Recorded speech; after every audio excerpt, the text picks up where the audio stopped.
At this time, I'd like to acknowledge Congresswoman Eddie Bernice Johnson, who is in her 13th term in Congress representing the 30th Congressional District of Texas. She was instrumental in launching the coalition, and as coalition chair, her support has made the coalition's accomplishments possible to date.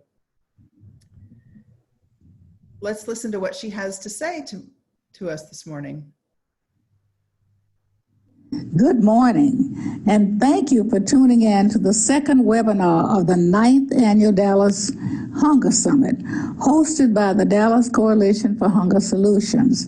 During last week's session, we explored the term food justice, what it meant, and how is it interpreted, and why must we work towards achieving it. This week, we will take a closer look at the issues that commonly intersect with hunger in North Texas.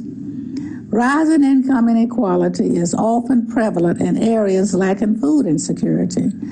We see higher rates of public health concerns, specifically cases of diabetes, cardiovascular disease, and similar conditions because of a lack of access to healthy foods.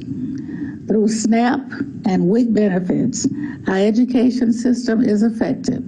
The children who typically rely on free and reduced lunch and school breakfast programs as their sole source of food are forced to learn on an empty stomach.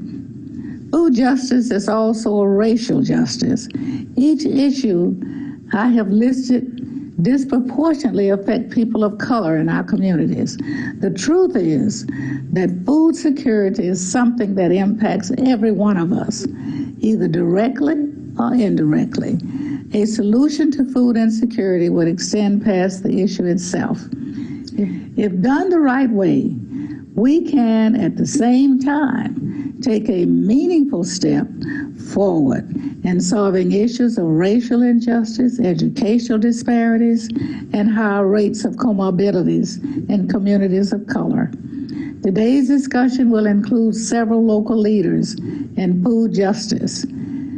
At the forefront of the movement, these leaders will inform, advise, and encourage us to learn about what is being done to create a healthier and more prosperous North Texas.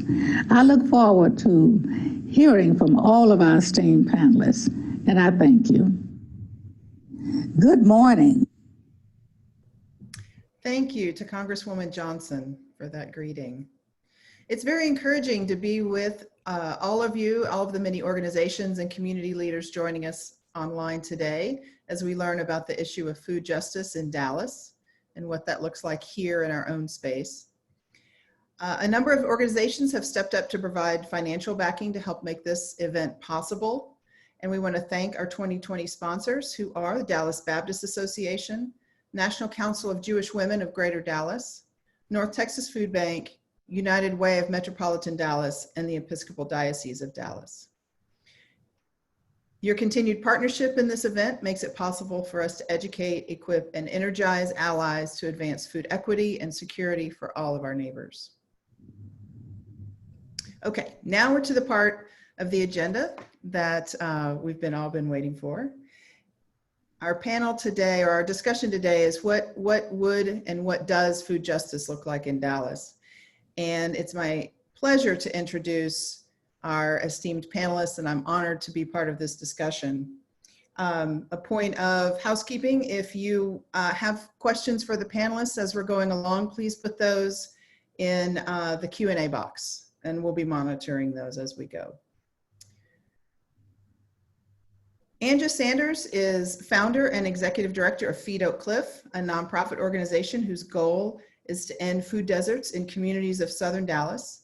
She also founded the Dallas Veg Fest, a free annual festival of nutrition and healthy living held in the Oak Cliff community.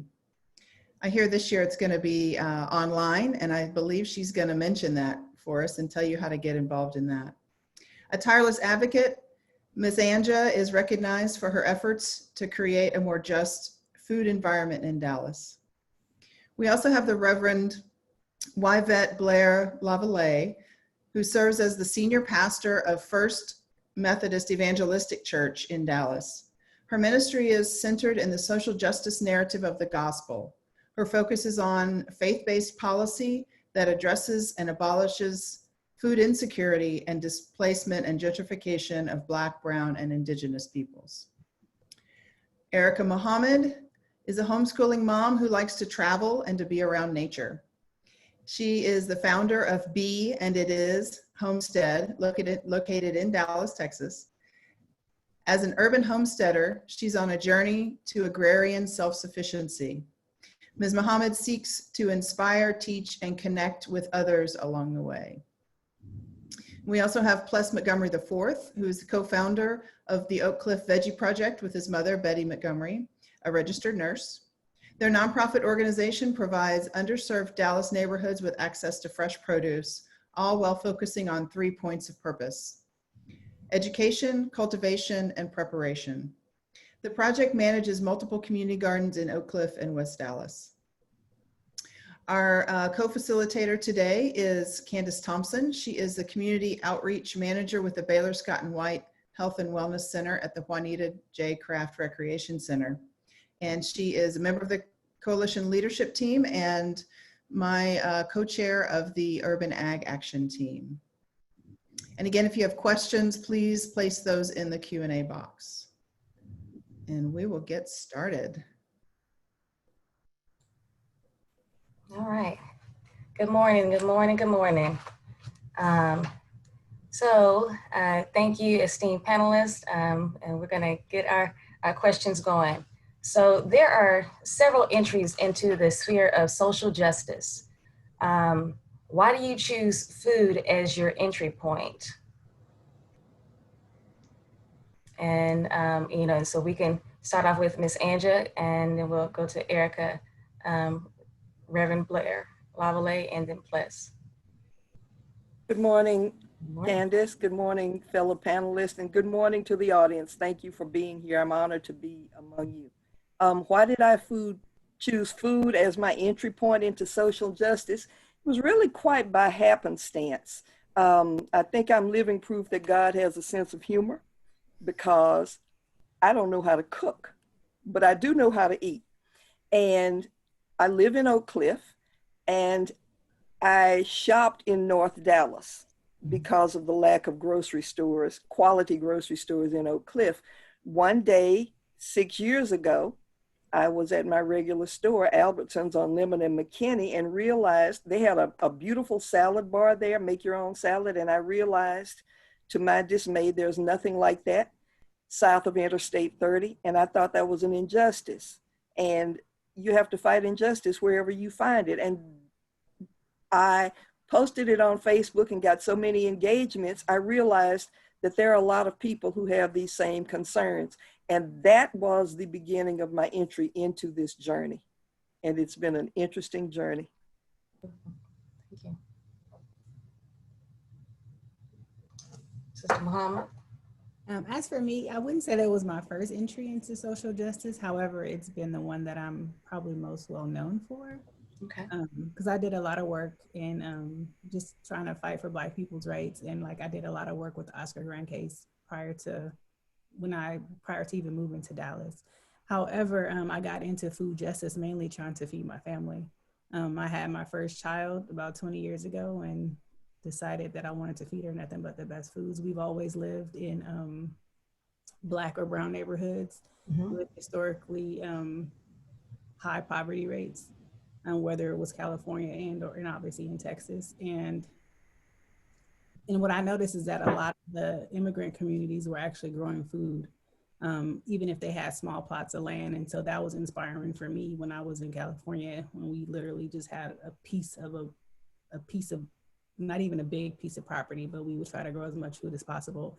And it kind of just spiraled from there. And so for the last 20 years, I've been helping usually myself, obviously, and then others that I know or who come to me, who find out about me from random avenues, to just help grow food and inspire them to grow food.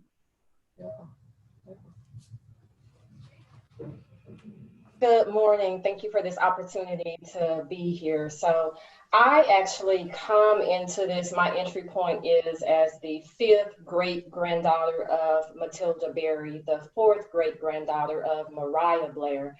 And the reason I mention them is because it's important to understand the context of how I got here. They came as widows from Alabama to Texas. And when I look at the history and see that they were listed as heads of household and were listed as farmers, what that says to me is that early on, women were involved in community supported agriculture because they were doing the work. They were concerned about how their family is going to be able to eat. And so from there, for me, in terms of understanding that that's where I come from, and then combining that with looking at this through a theological lens, I am a womanist public theologian in addition to being a Methodist pastor. And so what that means for me is I look at things through the experiences of the Black woman, and that is looking at those persons who are marginalized, looking at those persons who have been oppressed, and how do we raise up their voices? How do we talk about the things that affect them? So we know that Black, Latinx, and Indigenous peoples are disproportionately affected by food insecurity. And I'll just say that when I was doing my master's level work at Perkins School of Theology at Southern Methodist University, one of the things that one of my professors, Dr. Theo Walker, would always say is, what are you doing to help eradicate poverty? And he always asked that question. And so for me, when I think about poverty, I look at the intersections: faith, food insecurity, gentrification, and displacement. All of those play a role in poverty. And until we address what those systemic issues are, then we'll never really get to the solutions that are needed. So that's how I come into it. Thank you, Rev. Grand Rising, everyone. Thank you for allowing me to be on this panel. I feel truly grateful and humble to be standing shoulder to shoulder with so many wonderful women taking their part and playing their role as they have for the struggle of people of color throughout this country. My entry into this is based on a simple proverb that I heard read several years ago, that it is better to be a warrior in a garden rather than a gardener in a war. And I want everyone to understand and make no mistake about it that there is and has been a war being prosecuted against Indigenous peoples and peoples of color across this continent and several other continents. And when you are prosecuting a war, you cannot be dependent on those who are oppressing you and attempting to colonize and extract your resources and your knowledge and your value to provide your food and your education and all the things and your shelter. So that is why the Oak Cliff Veggie Project is taking an approach to social justice via the means of establishing a robust local food infrastructure and to provide food justice for the oppressed and Indigenous and people of color and Latinx groups within the Dallas Metroplex, with the goal of providing another model amongst other models across the country that can help to build regenerative systems for our communities. Thank you. Thank you. Susie? What are the things that you see? Well, I want to get at what you're seeing food justice activities that are happening in Dallas that we may or may not know about. You each have your own projects, and we've talked about those. Are there other things that that people aren't aware of in terms of food justice? Where are the movements? Where are they happening? Or what do you wish was happening more so? I'll jump right in and say that definitely we need to define what is not happening, what food justice has not looked like in our system thus far. And what it doesn't look like is the harboring of resources, the lack of city participation. When I say city, I mean the policies and the ordinances and the laws that are restrictive to communities being able to set up farmers markets to be able to grow on public city land that they are already paying taxes on. You can't have the city. We can't have the having of meetings that are just meetings for the sake of having meetings, and then no action is taken behind those things.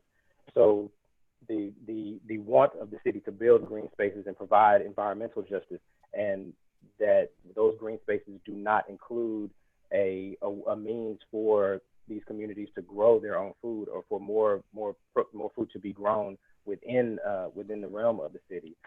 So I think that there are to identify what is happening. All of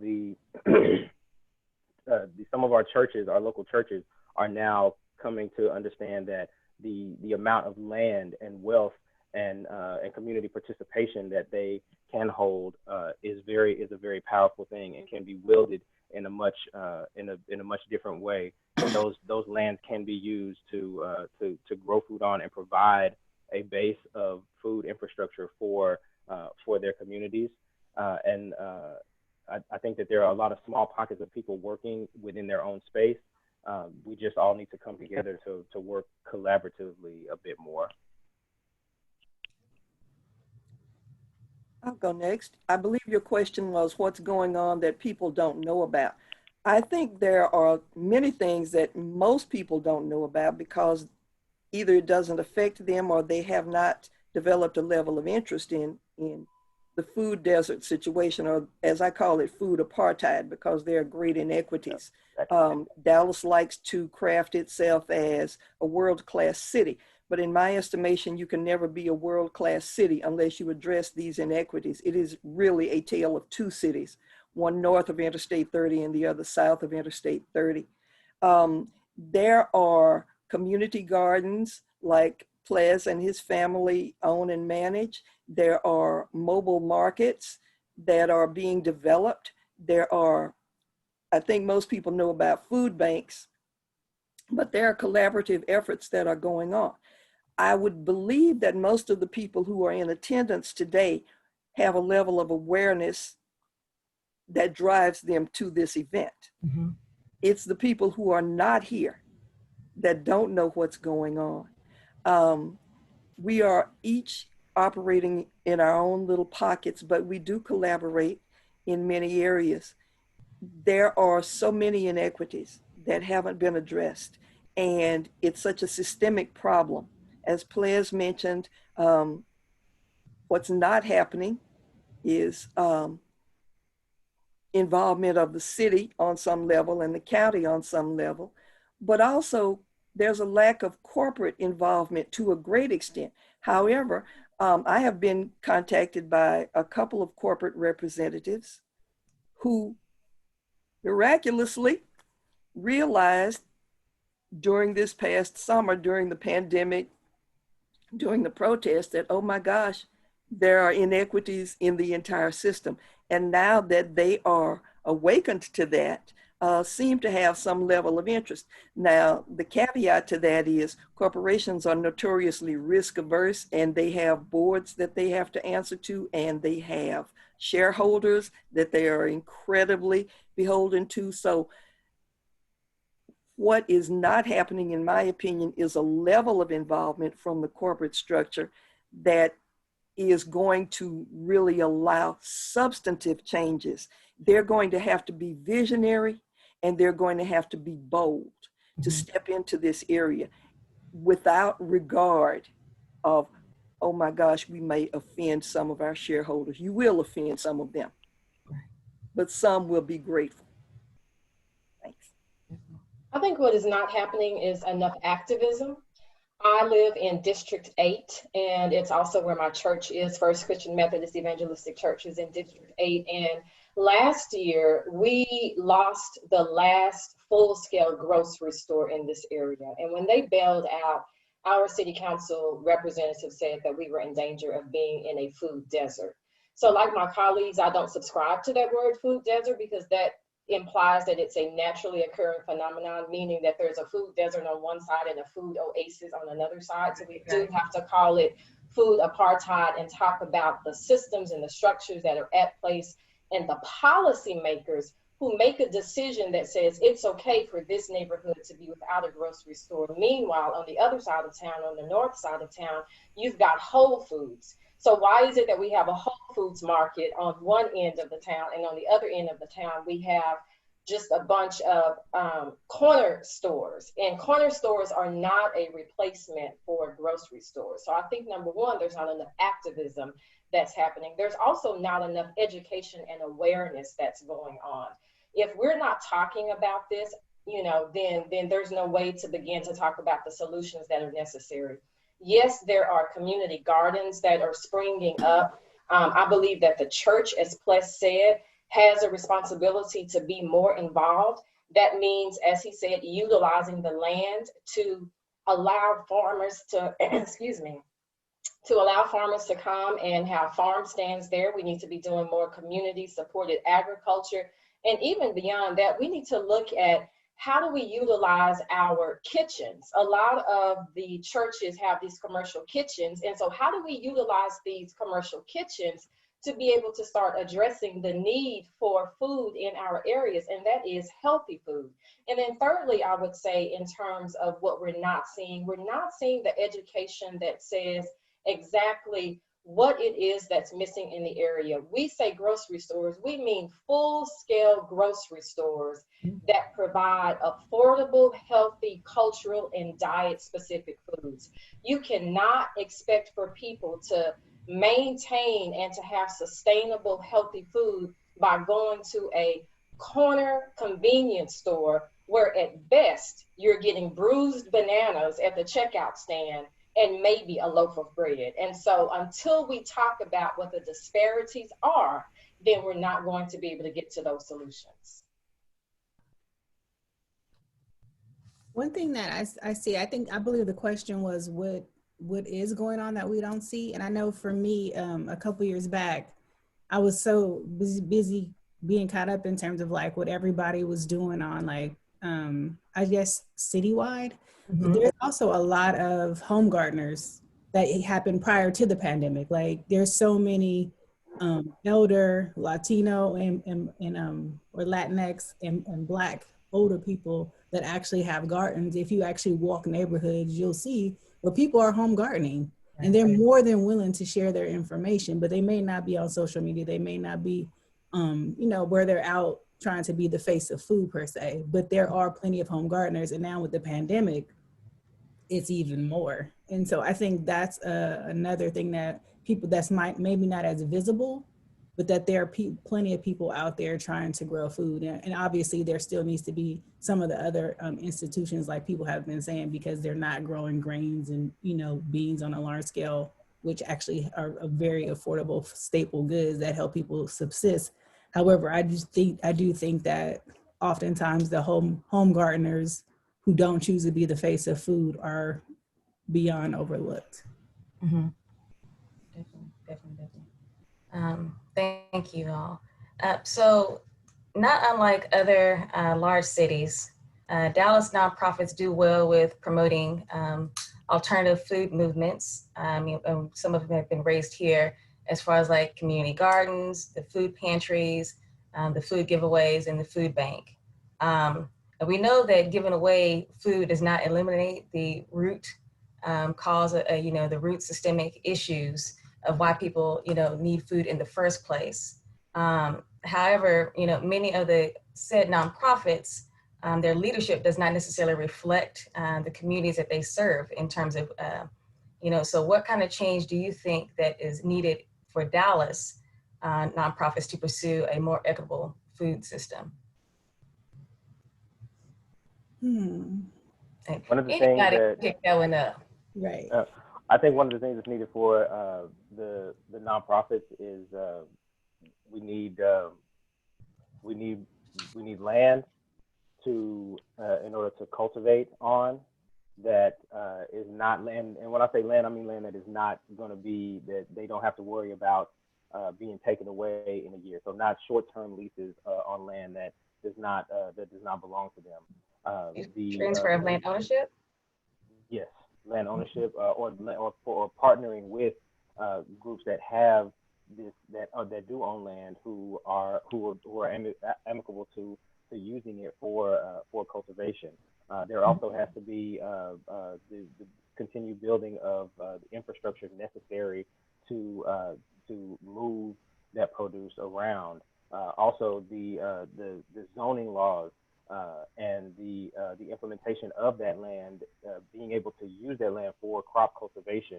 So the rules that the city has in place for what can be done with a piece of land. If a nonprofit is trying to operate a market, if they're trying to operate it for food cultivation, those laws, those policies and laws and ordinances need to be changed to make it easier for these groups to operate. A lot of churches cannot, as Darcia put into the box, a lot of churches are not able to operate markets because there are zoning restrictions that have been in place for many, many years simply to protect the main farmers market in downtown that we have seen go from what was a real farmers market years ago when I was a kid, not even thinking about getting into food justice, to what it has become to more of a craft market and less of farmers who are actually growing their own food here locally in the North Texas region, being able to provide that food. And then there's also the issue of access, because the location of that market is not easily accessible from the other side of the city, from if you are south of I-30, and sometimes even if you are north of I-30 in the West Dallas communities, it's not easy for them to get to that location, and not being able or having very restrictive rules to be able to set up a farmer's market or any kind of market on someone's private property or someone's public property or what have you. Those are the things that nonprofits need to be able to need better access to, or need to be able to do without so many restrictions and red tape and redlining to go through in order to provide the higher level of access. One thing, I'm sorry, go ahead, Erica. I was gonna say one thing for me when Candace first raised the statement was I personally appreciate people who run community gardens, but also think that there needs to be more people involved in actual growing of food, because I don't think that people actually value food the way they should, because they don't know what it's like from start to finish. I'm talking about from preparing the land to the soil. Like, so many people idealize how easy it is to produce food. And so even when we're talking about food justice, like how much is that carrot really worth? Yeah. And it goes back to stuff that Plus was saying in terms of land ownership, because, if you have a mortgage on a piece of land, that makes that carrot that much more expensive because you have more bills to cover, versus if you were gifted land. But then also just like people, like when people are used to being given food for free, which I'm not saying people shouldn't, but it also doesn't seem to have the same value because you don't see all the work that went in to produce all that food, that you're just getting it for free instead of paying the people who actually produced it with that, for their labor, because it is labor. And so I just think for me, having a lot more people involved in food so that we can also see the value of food better. Yeah, I'm old enough to remember a time in West Dallas when our Hispanic neighbors would have food stands set up on the corners, and people would stop by and they would be able to have access to that food, and in return they were supporting the persons who were running those food stands. And then I remember when we had mobile farmers markets, which was really when people would drive up, the farmers from East Texas, and they would have, watermelons and cantaloupe on the back of their pickups. And those were the mobile food markets or the farmers markets, that we had access to, because they would come directly into our neighborhoods. We didn't have to go somewhere else to get it. They were coming into the neighborhoods. And so as I think about the work of nonprofits, the important work that they were doing, one of the things I think is going to be really key and critical is to actually immerse themselves in the neighborhoods of the people that they are trying to help. a lot of times decisions are made at the table that don't include the very people who are impacted. Sometimes their voices are not heard. I think it's worth going into and spending some time with people, looking around, asking the question, why is it that I can stand and look in any direction and see 5 fast food eateries, but I don't see a grocery store anywhere?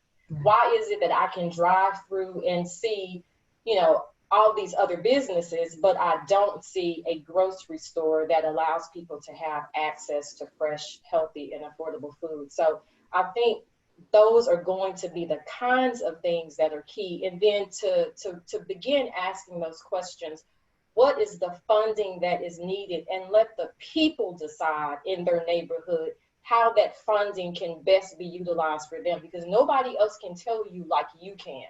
Right. Nobody else knows your situation like you do.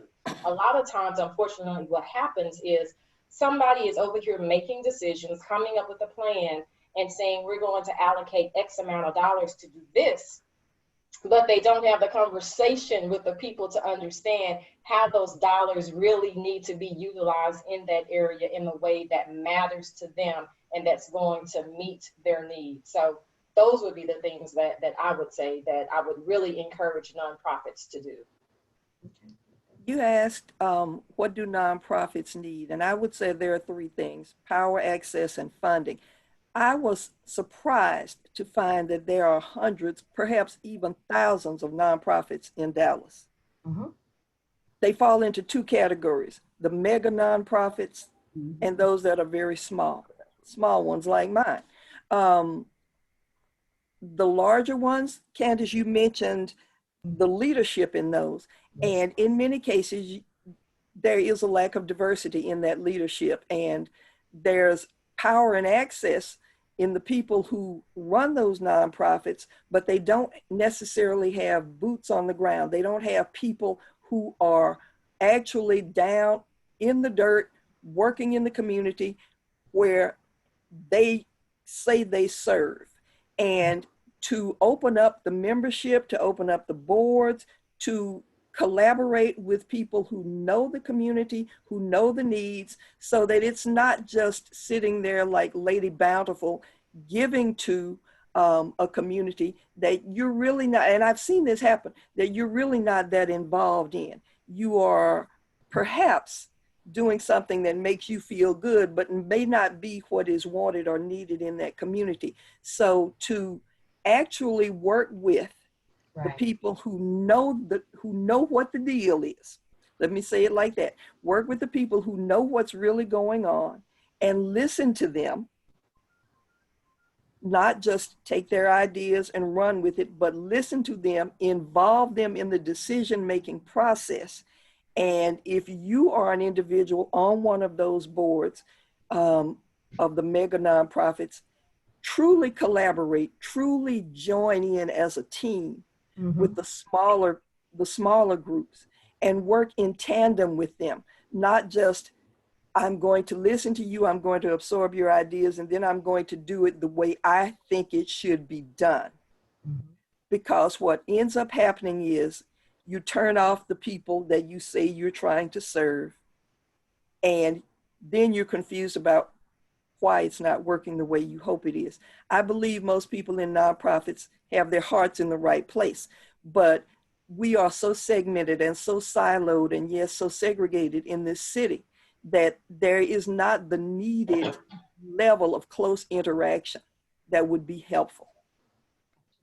I like to second that motion about hearing what, even if they are, these groups are these mega nonprofits and the foundations and the corporations, maybe they may hear the ideas coming from the community and then taking them and running with them without actual participation from the community that they took this.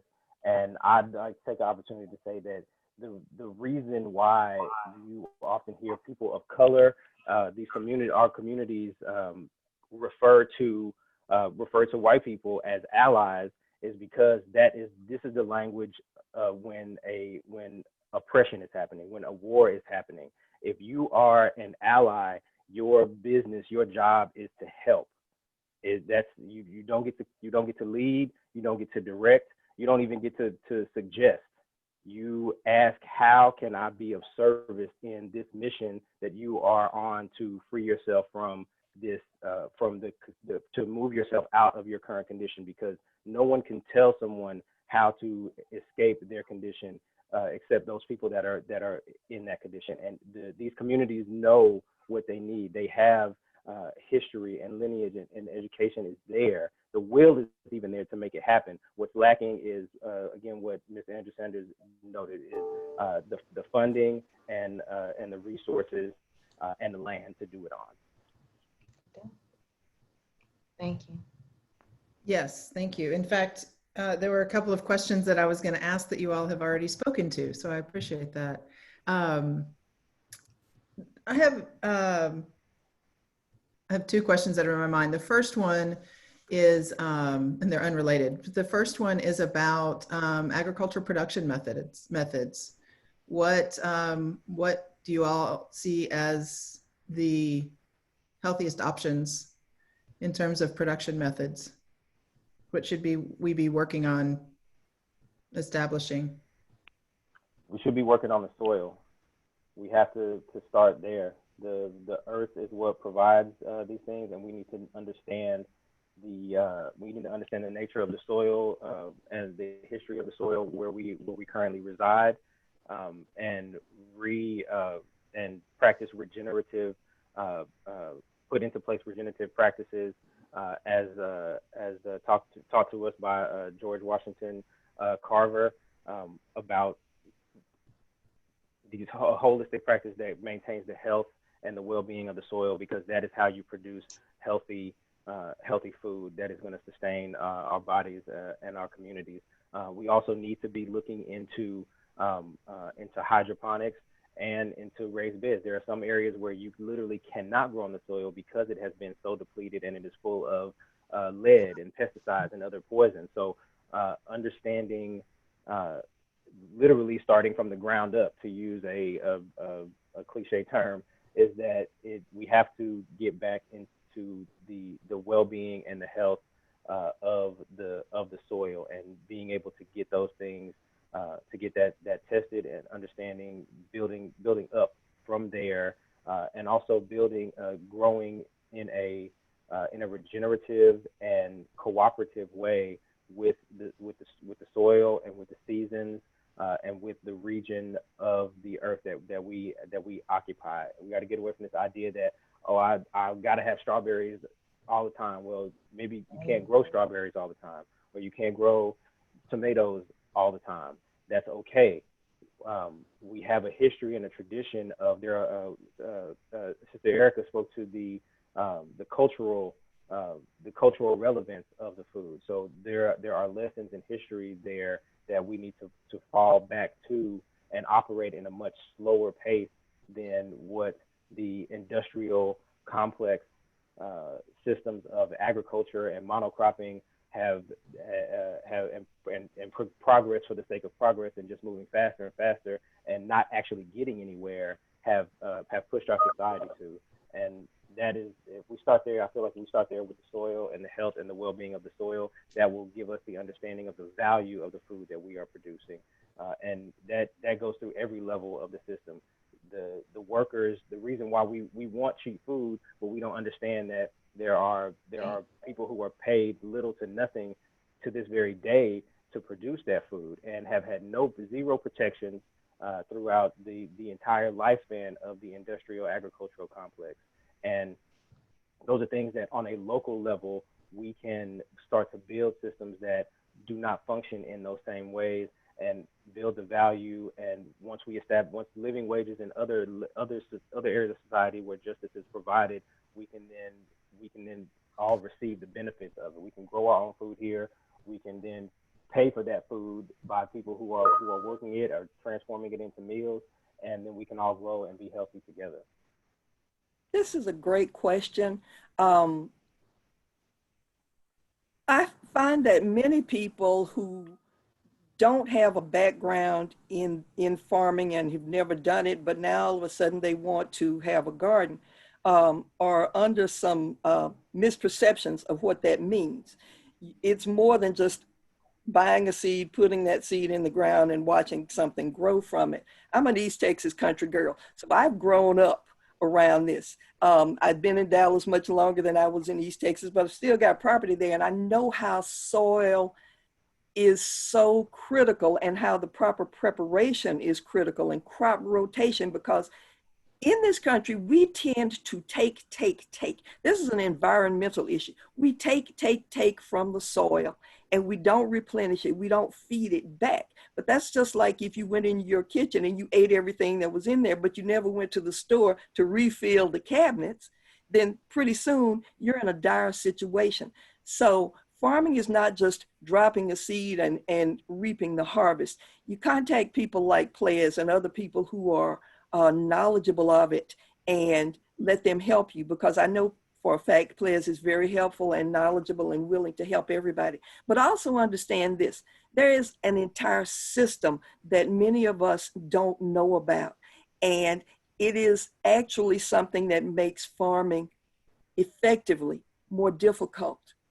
And that has to do with the seeds. If you're going to have a farm or a garden, then try to get heirloom seeds. And here's what I mean. I'm talking about seeds that have been propagated generation after generation after generation. Here's what's happened. Who owns the major seed companies? Pharmaceutical companies. So Syngenta, Bayer, yes, the same company that does Bayer aspirin. And oh, guess what? One of the largest owner of the seed companies is Monsanto. That same Monsanto that produces Roundup. Now, why do they do this? Pharmaceuticals own seed companies because that allows them to control the food chain, because they own the plants from which many of our medicines are made.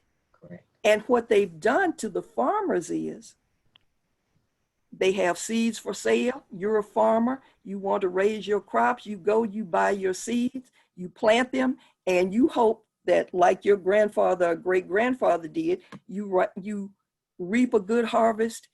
You save the seeds from that harvest. You plant them next year, and then you're confused about why nothing grows. Well, that's because those seeds have been genetically modified to only produce 1 or 2 seasons of crop, which means you have to keep going back to Monsanto or Bayer to buy more seeds, and you can't continue to propagate from those seeds. And by the way, the quality of the produce that you get, if you're not dealing with good quality seeds, typically heirloom seeds, is not going to be the same quality. It may be as healthy, but it may not have the same taste that you grew up with. So understanding that conditioning the soil and using good seeds and good natural fertilizers, if you're going to do that, is all a system that must be learned, but it's well worth it. Thank you.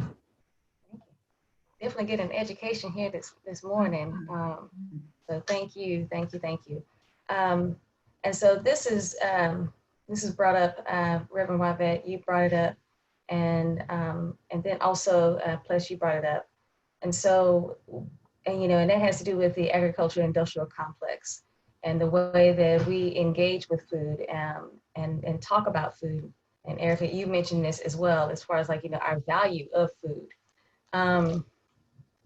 And so the way that our food is grown and the way that we engage with it in the grocery stores, or the corner stores, but we operate at a distance. So we're alienated from the whole process or the engagement from the soil up. And so how might we collectively work to engage and to educate, and also to recruit other people into the food justice movement when they don't see the connections, naturally. But how do we, how would you all propose that we really kind of pull some people in to be able to be aligned with us and to remove the distance that we have set between ourselves, between soil and ourselves, because we are soil ourselves as well. So I'm going to speak through the faith lens. Yes, please. So, you know, the question I would start with in asking everybody who's listening today is, when is the last time that you have heard a sermon that really centers food justice and food security in it? You know, I think we get excited when we hear the sermons about Jesus feeding the 4,000 or the 5,000, and we see what happens with, you know, the loaves of bread and the fish and how Jesus has multiplied that. But I've shouted on it too, just like I know other people have. But the thing is, if you don't have the food in the first place, then you can't multiply what you don't have. And so I think that the church really has a great opportunity to start utilizing Sunday mornings, even on those Sundays when we are serving communion and we're talking about breaking bread. That becomes an entry point and an access point to talk about what that means for people when they go to a store and maybe there is no bread for them to break because there's not enough bread to go around for everybody in the community because there are not enough stores in the community.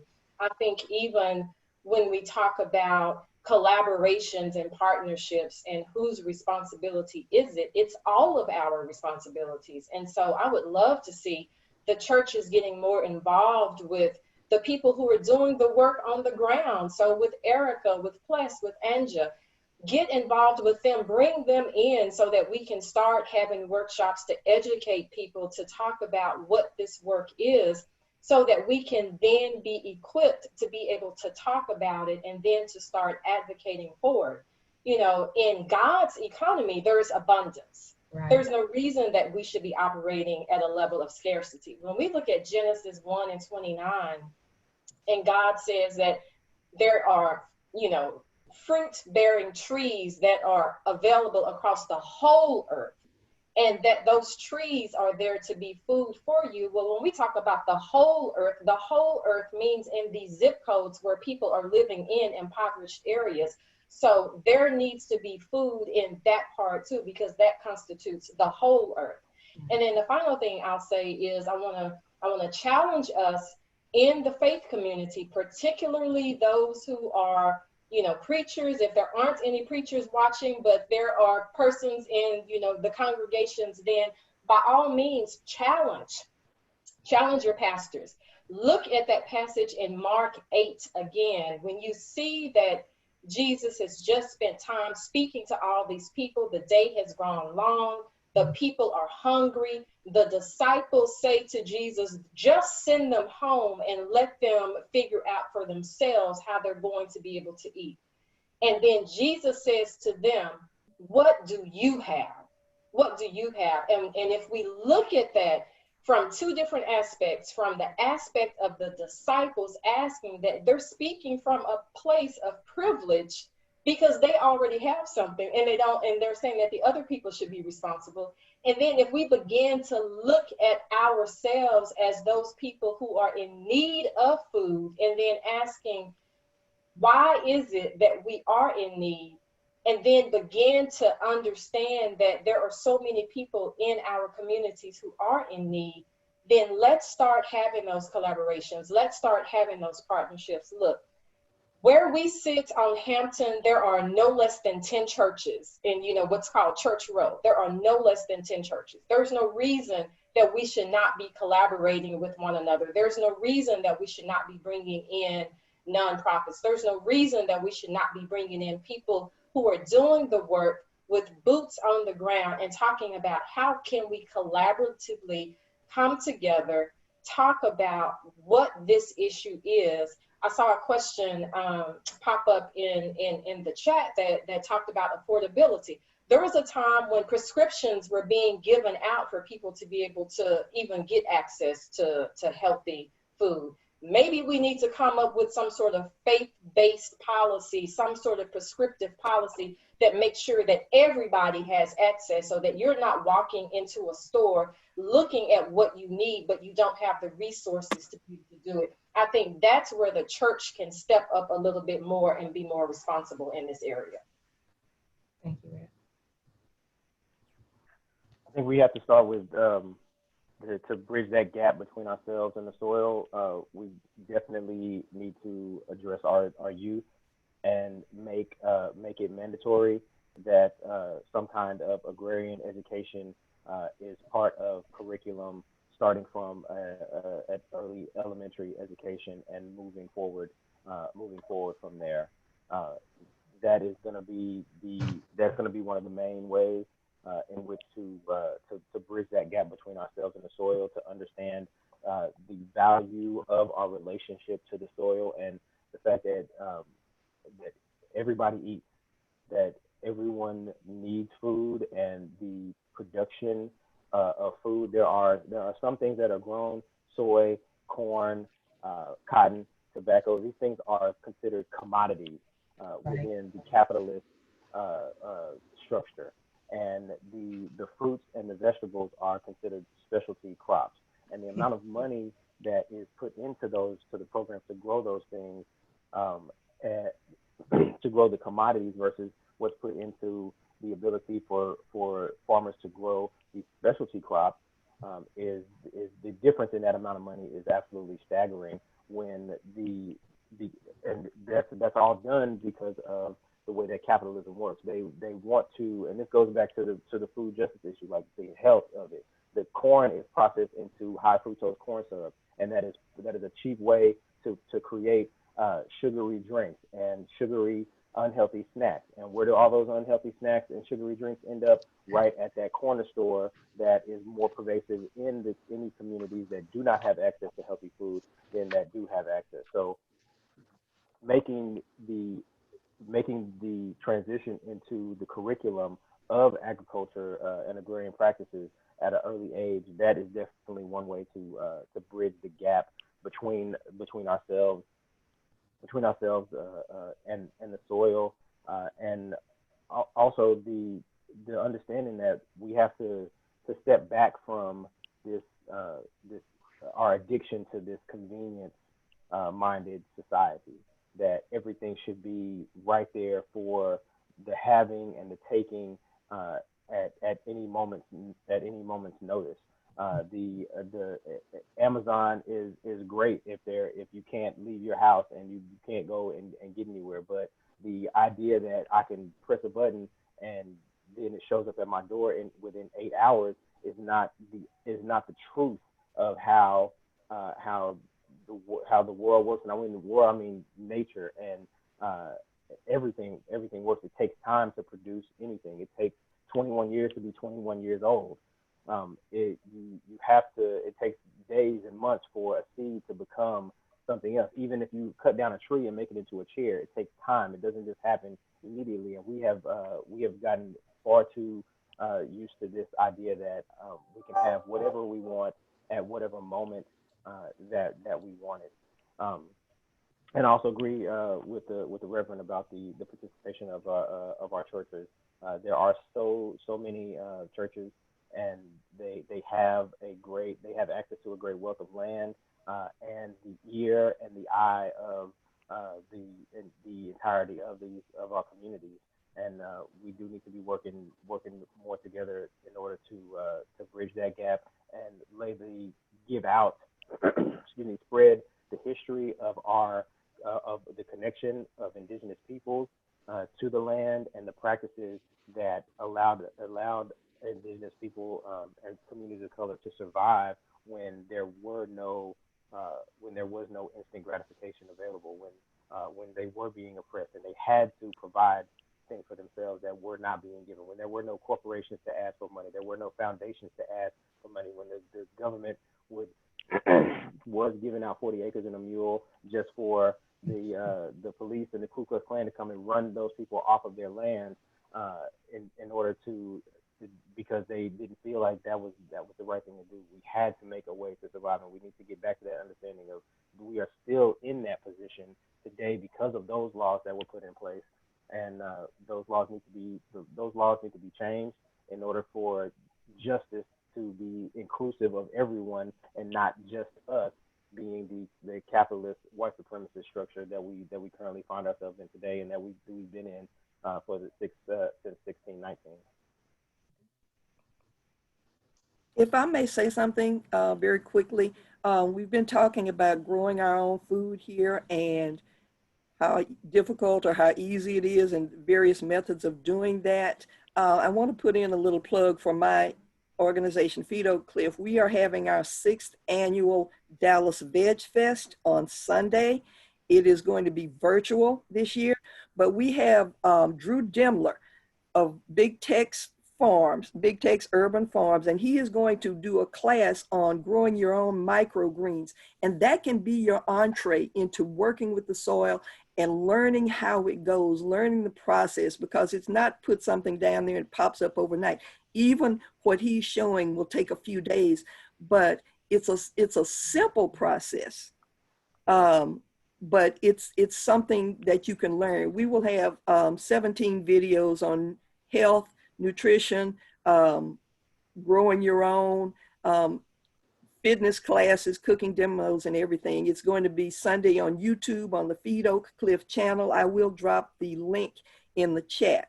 But you can take baby steps and get to where you want to know, get to where you want to go.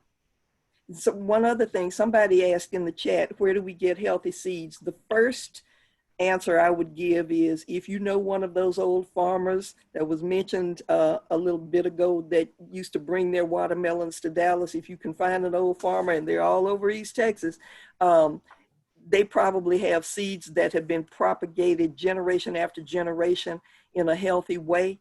If not, there are some stores, maybe feed stores or farm stores around here. You go, you look for heirloom seeds, and you can also find heirloom seeds on Amazon. That's what you want to get. I'd like to say one more thing regarding this issue of bringing us back. We kind of have to go back and start thinking long term. Some of the first enslaved African peoples, the women, and it's something that I got from a young lady named Leah Penniman up in upstate New York. She runs Soul Fire Farm. She tells a story about how the women that were enslaved and brought here would braided the seeds from their native land into their hair to take with them. And that wasn't just done in an effort to protect themselves in the immediate. It was done as a means of it was done in thinking of their posterity and who was coming behind them, knowing that they would, regardless of how dismal and bleak the situation that they currently existed in looked, that they would survive, and not only that they would survive, their children would survive, and their grandchildren would survive, and that they needed to be able to pass down these lessons and this seed that was the connection to their homeland, and that's what's going to help bridge that gap, is going back and looking at the lessons that our ancestors and the information that they provided, and thinking in terms of our posterity. And I know it is very hard for you all out there, for a great many of us out there, to think beyond where am I going to get my next meal from? Am I going to be able to pay my light bill? Can I send my kids can I get my kids to daycare this month? Am I going to have enough diapers for my baby? I understand all of you out there have very hard decisions to make. But we must make these decisions thinking about we have to make these decisions in a collective way, and thinking about what the world truly will look like for our children and for their children. And if we do not want them to live in the same means, that we have to make make these changes, to start preparing and living in a different means. And our ancestors and our elders have that. I think that they have that information, and we simply need to take a step back. The one good thing that that the pandemic, not the one, but one of the good things that the pandemic has given us is the opportunity to slow ourselves down and slow society down, and be able to see a broader scope of how everything actually works, and the way logistics are coordinated, and the way so many things work that we may have been overlooking because it was always go, go, go, and now, and then what am I doing today in the next 3 hours? That we can now take a hard look and start to to realize that these systems that we have been working on, the capitalism, the military-industrial complex, the white supremacist systems that built these institutions, they are not the best thing that humanity has ever come up with, and they will not be the best thing that humanity has to offer and can come up with. And we have to make some fundamental changes to these systems, and it is going to cause some discomfort. But I think with the onset of the pandemic, we all understand what discomfort can truly feel like. A broader swath of our communities and understanding, we can see what this collective discomfort can feel like. But we also know that we have the strength and the resiliency. We have that our ancestors are with us at every moment, and that they survived much worse than anything any of us living right now has ever seen, and that we can take those lessons and that strength and put them back into practice and move forward without having to ask permission and or forgiveness for anyone for doing those things. All right. I just want, Go ahead. I wanted to just mention the book that I don't think you could see it. We can't. You had that lovely background, Erica. You know, you at the beach, so we can't see the book. But she wrote a book. Leah Penniman wrote a book called Farming While Black, and it has a lot of the issues that Les talked about, and also others. Like there's a section in here on how to remediate soil that has lead in it. There's how to start your garden. Yeah, it's very practical stuff. So if you want to get her book, it's Farming While Black. It's a very easy read. Very, it's in common language. It's in everyday language. So anybody can pretty much pick it up and understand it. So when he mentioned that, then that's what came to my mind. It was her book. Erica, do you have seed companies that you use to get your seeds? I do. I actually, one of mine's, I think it's babybowls.com. She's one of my favorites. But then I also do Baker Creek on occasion. But I go to various sources, and I try to save my own seeds from the stuff that I do grow. But I wouldn't say that I'm at a huge scale where I just have enough to feed everyone. Absolutely, the same. Baker Creek. I use Johnny's as well. But we also take donations of seeds at a certain level. You have to, when you are starting from the ground up, you kind of have to work with what you have and continue to educate yourself, and understanding that this is a learning process. So we take the seeds where we can get them, and then we save seeds from even things that you buy from the store. If you know the source, one of the most important things is just knowing the source of your food and where it's coming from. You know the source of the food that you are purchasing was grown in an organic way from a local farmer. Even if it wasn't a local farmer, then save the seeds from the food that you are purchasing. There's only a handful of items they try to make us all buy the seedless grapes and the seedless watermelons, and you can't even find a banana with a seed in it, where bananas used to have seeds in them. Again, these are practices that were put in place to make it more convenient for us to eat things, but it removes your ability to then continue to feed yourself, so that you have to go back, as Angela was saying about the seed companies. Now you, as a farmer, you have to go back and buy new seeds again, because the fruits that are being produced in your plants have no seeds in them. And now you have to go buy seeds from somebody. So that is the growing your own and being able to maintain your own sovereignty is what we are really talking about here. So start with what you have, start saving your seeds. We do that with all the plants. Let your plants go through their entire life cycle, especially your leafy greens. Those plants will go through a process called bolting, which is the flowering of your leafy green plants, and that flower is what will eventually produce the seed for that for your lettuces and your collard greens and your Swiss chards and your broccoli, those types of plants. So allow yourself to take, again, you have to take your time, go through that entire process, and then you can begin to save your own seeds, and you want to go and buy from anybody. And you don't have to let every plant, like you can take one plant and you'll get tons of seeds from just one plant. So it doesn't have to be all of them. And one last question. Oh, let me just pop in a resource real quick. The Central Dallas, the Central Library branch in Dallas has a seed library, and they're collecting. And so you can get seeds from them. And then they also ask you to then donate, save your own seeds and bring some back. And so they're working to have a library of seeds that are plants grown here in North Texas that will be better suited. So once you've grown a plant with the same and saved the seeds and grown it again, it becomes acclimatized and better adjusted to our strange climate and our soils. And so then you have better seeds. So you can check out the library website for that. I think there maybe is information in the chat from what it looks like. There is. And so one last question before we open up question and answer to our audience here. We have, our wonderful panelists, who are bringing their giftedness and their perspective, but also coming from different areas.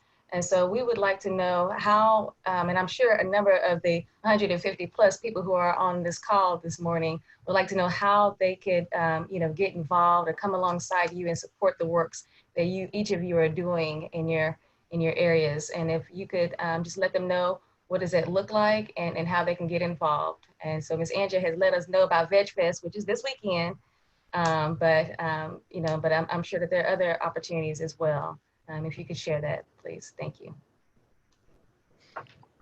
Well, since I talked about Veg Fest already, let me talk about my organization, Feed Oak Cliff. We came into existence to recruit healthy, quality grocery stores to Oak Cliff. And for several years, we were just routinely rebuffed by the corporate grocery corporations. They would tell us all kinds of things like, you don't have enough rooftops, and then that's population density.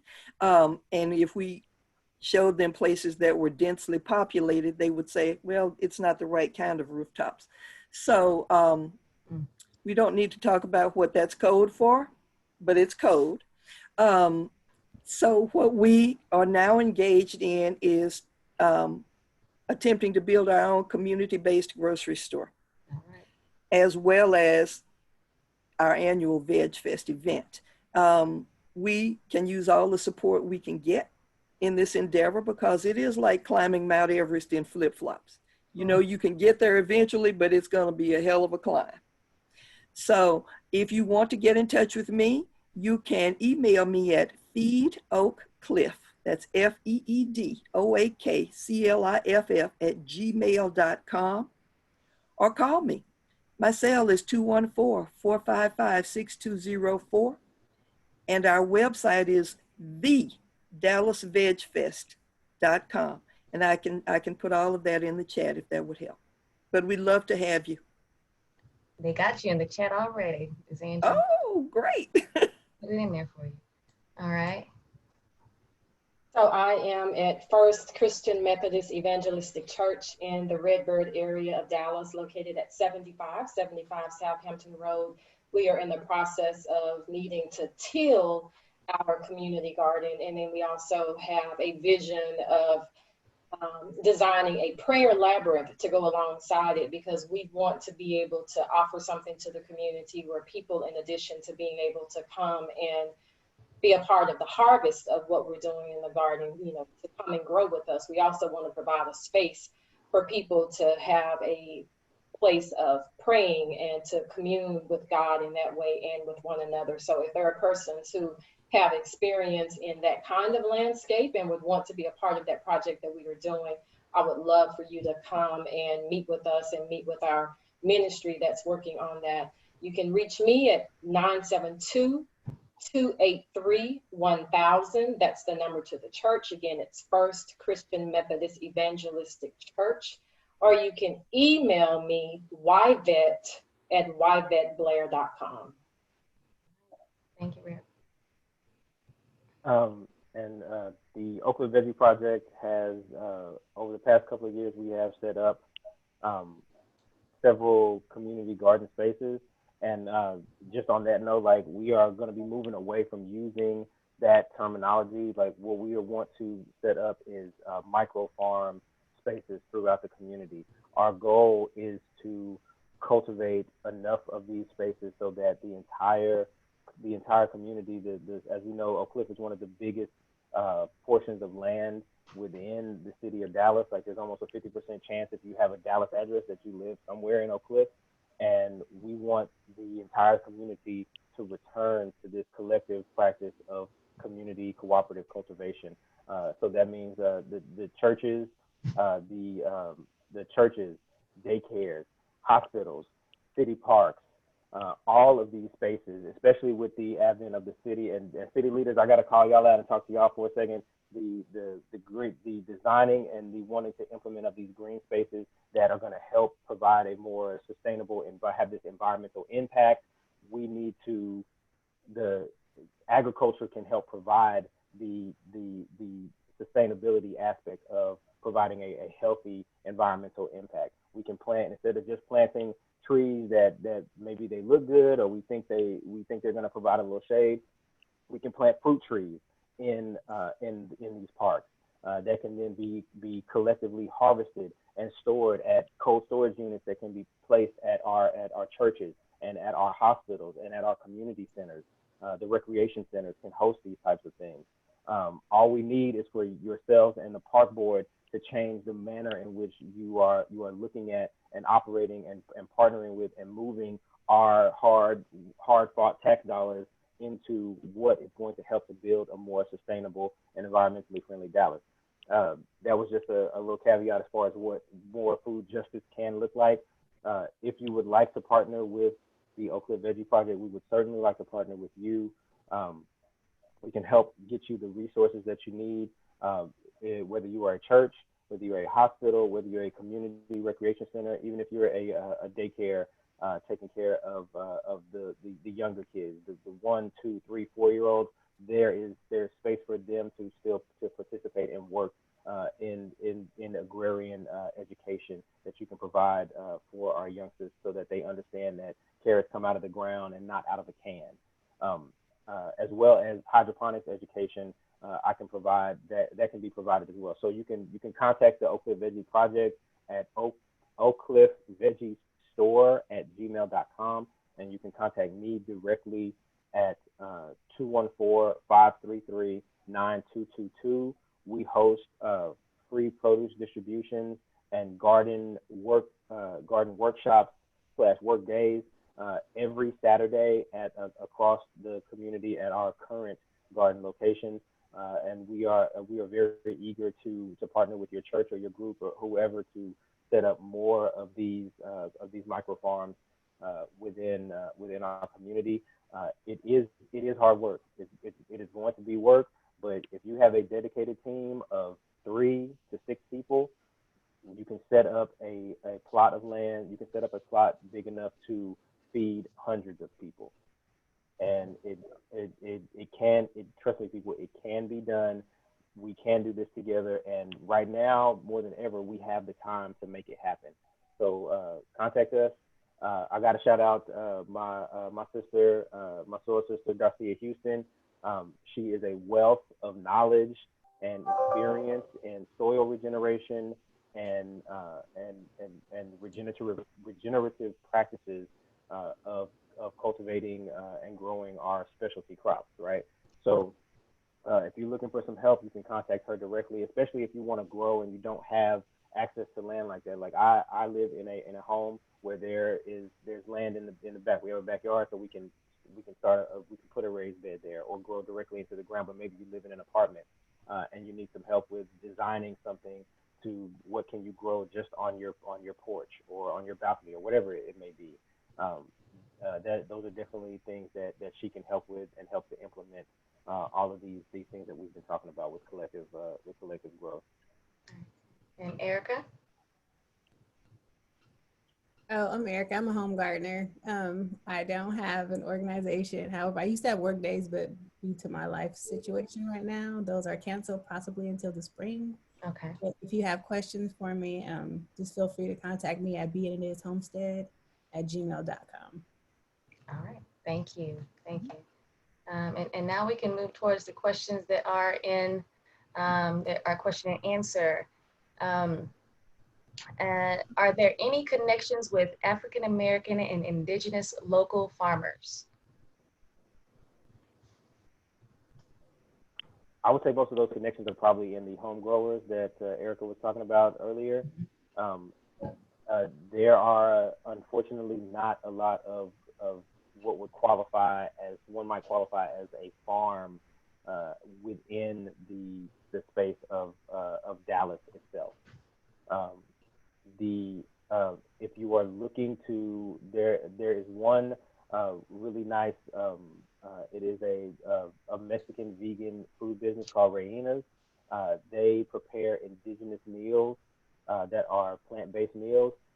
So I would suggest starting there with food businesses that are run and operated by people of indigenous descent. And that doesn't just mean the Latinx community. There are a lot of so-called Black people who have indigenous roots that have businesses that you can reach out to those food-based businesses and find out about those growing practices, those indigenous growing practices, and the seeds and the plants, the three sister plants that are involved in that. If you go to Pan African Connection bookstore, I guarantee you will run into someone there who is growing in their home and has some wealth of knowledge. If not, you can ask somebody there, and they can connect you to someone who is doing that. I have to admit really quickly that our nonprofit, we want to do more to connect with the community. While we are in the community trying to set these things up, we definitely need to reach out more deeply into our community to make these gardens and these farm spaces happen. There was a question about access to a full scale grocery store is one issue, affordability is another, and the lack of knowledge about what to buy is another. How do you address affordability and the lack of nutritional education? Take that. It is true that the not so good foods are cheaper. They're mass produced and you don't necessarily know what you're eating. However, it's a myth that you cannot afford quality foods, especially locally grown produce. It's a matter of having access to it, and it's a matter of educating the community. And my organization does education. We're going to do some classes on Sunday about that, but we also have another event, and we'll be planning further events throughout the community to educate. And we're working on a project now on South Lancaster Road, which we hope will come to fruition, that will provide lots of nutrition education as well as nutritious foods. There's an erroneous perception that there are not enough dollars in Oak Cliff and in the southern sector for people to eat, but poor people eat too. People decide where they spend their dollars, and everybody is going to spend whatever money they have on food. That's probably the first thing. Shelter may be next on that list because you have to have it to survive. And so it's a matter not necessarily of affordability, but of access. And the people that go to these little convenience stores, these little mom and pop stores that might have, an apple or two or a banana, they're charging premium prices for that, but they don't necessarily have to.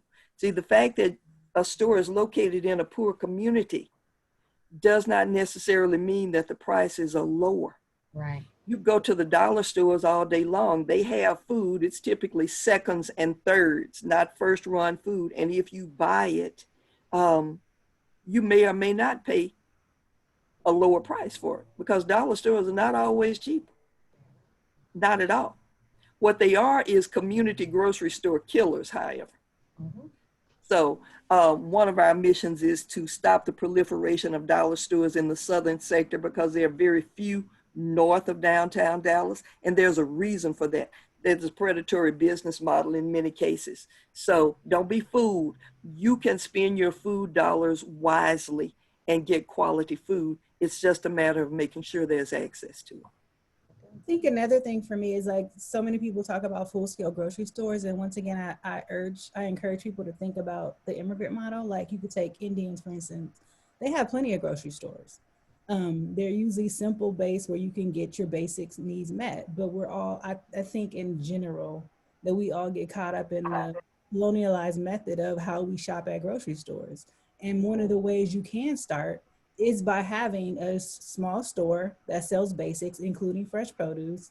And if we all condition ourselves to actually shop at those stores, versus having to have millions of dollars to set up a grocery store to where you're already starting off in debt. And so if it doesn't, so that if it doesn't make a profit, then the store is automatically going to go out of business. But so I think we just need to go back to like what Ples was saying in terms of we need to recondition the way in which we maneuver in this society. And one of them doesn't need to be a museum for a grocery store, in my opinion. Agree. Understanding What of really the cost of added- goods. Go ahead. Hold on. Understanding of the cost of goods sold, like what it actually takes to get these products in. You can go into a CVS or a dollar store and grab one drink and a bag of chips and a bag of cookies or a can of Pringles, and you spent $12.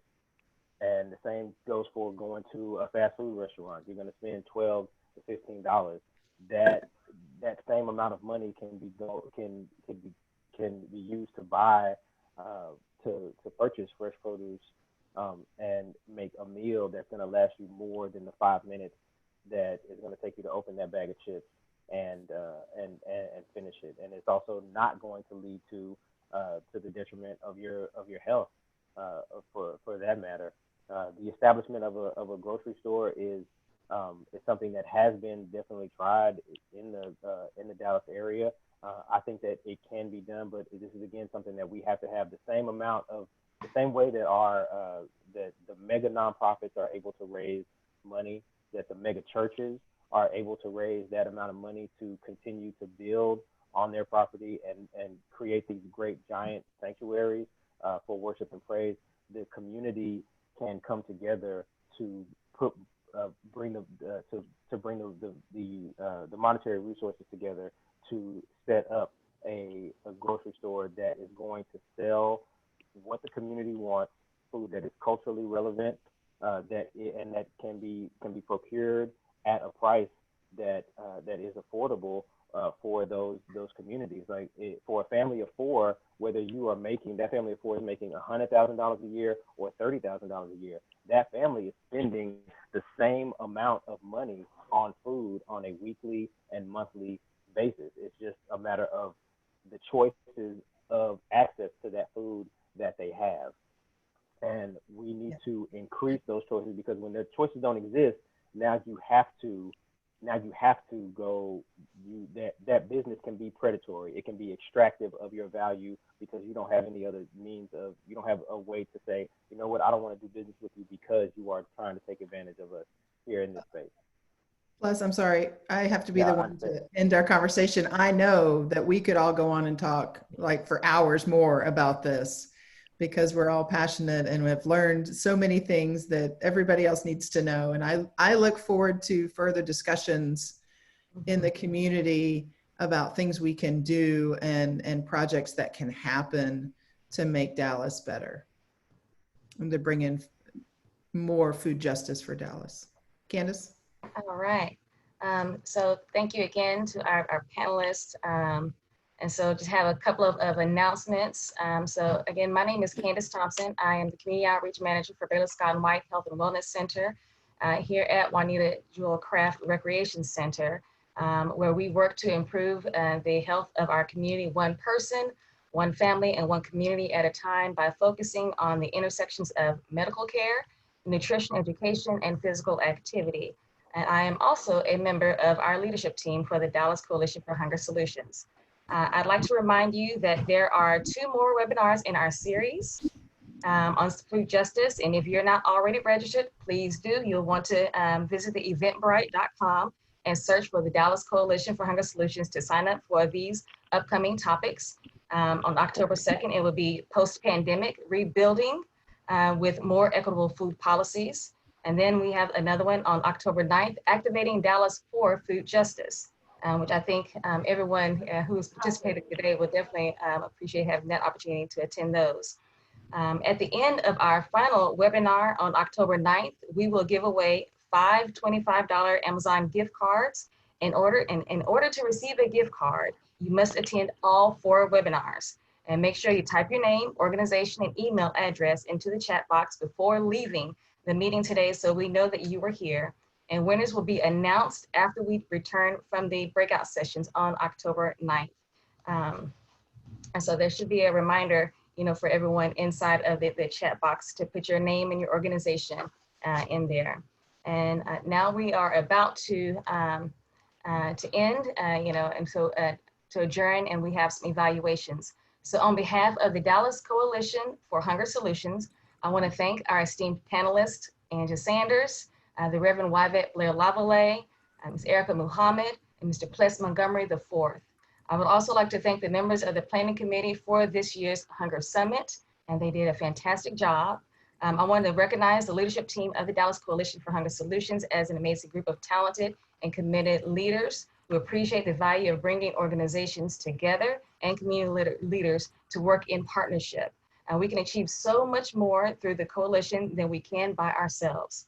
I especially want to thank and acknowledge the coalition leadership partner, Ms. Stephanie Mace, Vice President for Strong Communities at the United Way of Metropolitan Dallas. She helped manage the technology for this morning's event, and it could not have run more smoothly. Thank you, Stephanie. And I'm going to give a shout out to Ms. Wynella Henderson Green, our coalition specialist, who organizes our annual Hunger Summit and keeps our collective work on track. She does. Thank you so much, Ms. Wynella. And thanks to all of you for attending and for your commitment to understanding and improving the relationship between food, equity, and health. We hope that this day is but a stepping stone for each of you and for your journey from hunger to health, and that you will help us to continue to make great strides this year in creating a more just food environment by getting involved in one of the coalition action teams, or look for information in your inbox in the coming weeks about how to further engage. As Susie mentioned earlier at the start of our program, we'll also send a link of today's recording of the webinar presentation with a copy of the slides and resources in a few days. Upon leaving the webinar today, you should receive a brief pop-up evaluation form. Please tell us what you thought, what you learned, and rate our program. Thank you, and we look forward to seeing you again on October 2nd. Take care. Peace. Thank you all. Thank you. Be well. Y'all rock. Thank you all. And keep growing, everybody. Oh, yes. Stay safe. Always. Mask up. Yeah.